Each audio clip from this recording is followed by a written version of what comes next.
Kuha tayo natin gulay, guys. Matalbos lang yan ng kamote. Gawin lang nating salad. So, ayan. Itinatanggal ko na yung mga tangkay-tangkay niya. Sineseparate natin isa-isa yung dahon lang. Pakulo na tayo ng tubig. Pag kumulo na yung tubig, ilagay na natin ang ating talbos ng kamote. Yan, masarap yan. Yan, pag kumulo na, huwag natin i-overcook. Dahil pangit ang lasa niyan. Halu-haluin lang po natin.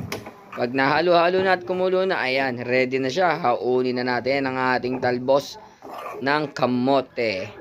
Siyempre, tanggalan natin ng tubig. Ayan, lagay na natin sa mangkok.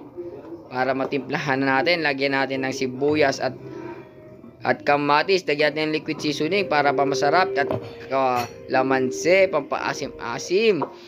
Yan, tapos halu-haluin lang natin yan. So, ready na guys, kain na tayo. So, yun, kain na kami. Ito na yung ulam namin. Ayan o. Ayan o, kilawing pusit. Natira akong butter garlic shrimp. Ayan na yung ginawa akong salad na talbos.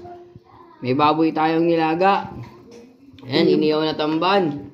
Tapos ito, daing na sinarsahan. Mangga. Mangga pa?